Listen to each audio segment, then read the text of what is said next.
Isang eksperto ang nagsabing hindi lang bilyon kundi trilyon na dollar ang hahawakan ni Ripple sa mga global financial flows sa hinaharap.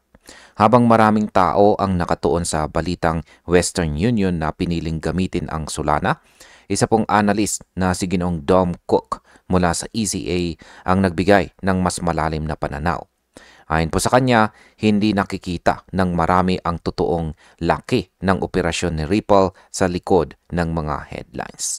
At ayan po ang siyang ating pag-uusapan sa video na ito at ang ating pinakaunang katanungan rito ay bakit nga ba sinasabi ni Ginoong Dom Kwok na mali ang pananaw ng ilan tungkol kay Ripple. Sabi rito, a debate continues around Western Union's choice to build on Solana. XRP analyst and ECA co-founder Dom Kwok has drawn attention to what he describes as a major misconception about XRP's role in the evolving payments landscape. Ayan, habang pinag-uusapan po ng marami ang desisyon ng Western Union na gumamit ng Solana, sinabi po ni Ginoong Dom Kwok na may malaking maling akala tungkol po sa papel ni XRP sa global payments system. Marami daw po ang tumitingin lang sa maliit na bahagi ng market at hindi po nila nakikita na si Ripple ay unti-unti nang sumasaklaw sa mas malawak na sistema ng global payments. Sa market impact, kapag tama po ang kanyang obserbasyon, nangangahulugang ito na si XRP ay hindi lang altcoin, kundi magiging pangunahing tulay sa trillions na halaga ng cross-border payments. Ano naman po ang sinasabi ni Ginoong Kwok tungkol sa billion-dollar systems? Yan, sabi niya rito, according to Kwok, the focus on billion-dollar payment systems fails to capture the scale of which Ripple is now operating. Ayon po kay Ginoong Kwok, mali daw ang pagtuon ng mga analyst sa mga billion-dollar payment systems dahil si Ripple ay gumagalaw na ngayon sa antas ng trilyon. Ang kanyang punto ay malinaw. Kung gaano po kalawak ang liquidity network ni Ripple, ganon din kalaki ang oportunidad ni XRP na maging settlement asset ng mga institution sa buong mundo.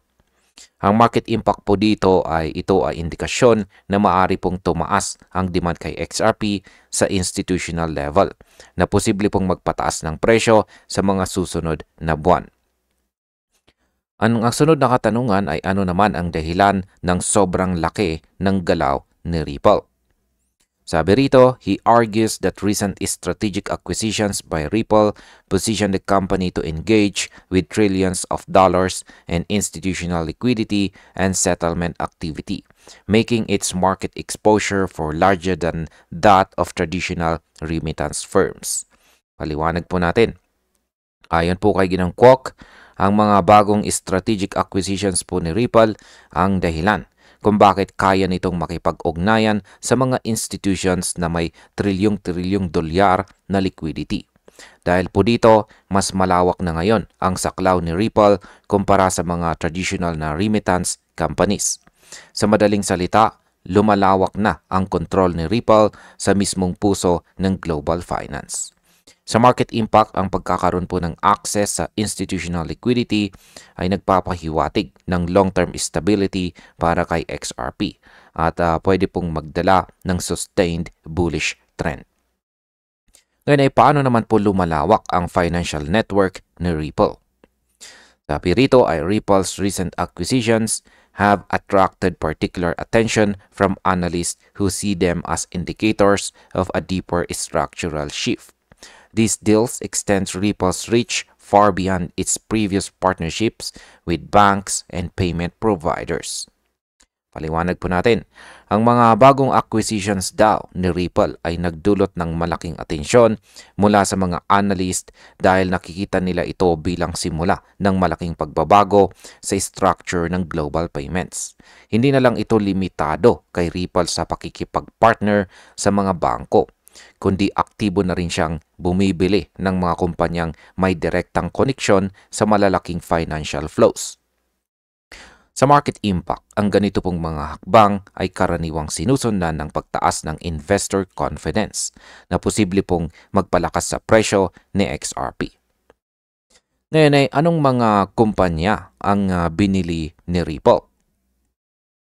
Sabi po rito tungkol dyan ay among the most notable of Ripple's recent acquisitions are Hidden Road, a global prime brokerage that clears around $3 trillion in transaction annually.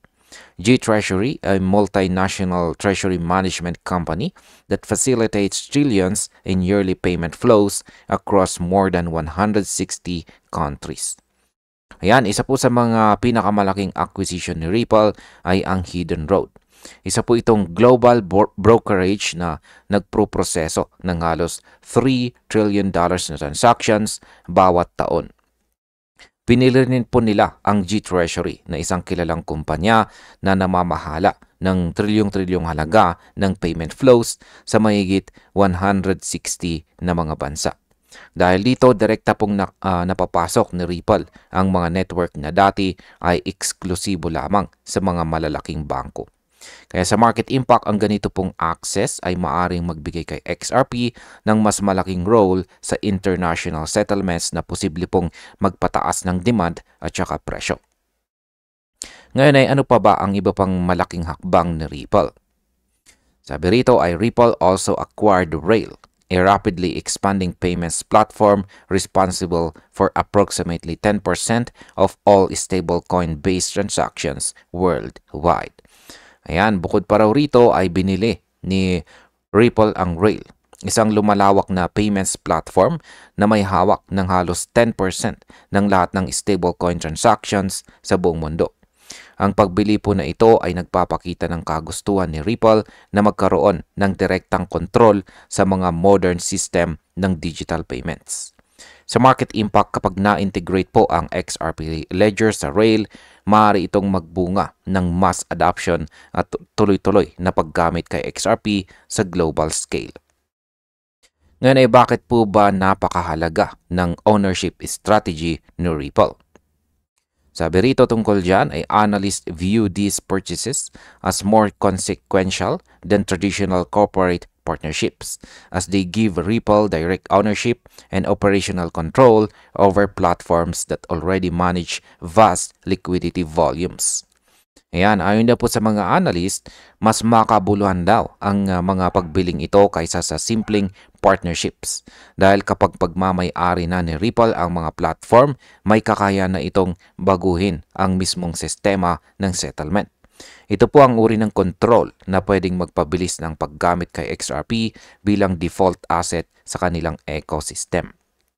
Sa market impact, ang ganito pong uri ng strategic control ay nagbubukas ng posibilidad na maging global reserve settlement token si XRP.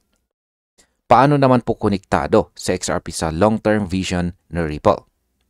Sabi po rito ay Kwok highlighted that the company's broader goal appears to center on integrating XRP as a settlement layer within this expanding ecosystem. Yan, ayon po kay Ginong Kwok, ang long-term vision ni Ripple ay gawing settlement layer si XRP sa lahat ng kumpanya at platform na kanyang nabili. Sa ganitong paraan, hindi lang asset si XRP, kundi magiging backbone ng buong financial network ni Ripple.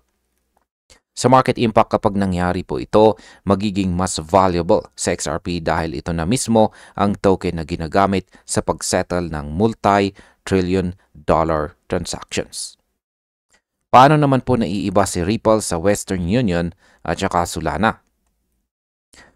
Sabi rito, this perspective contrasts sharply with the public narrative surrounding Western Union's recent collaboration with Solana.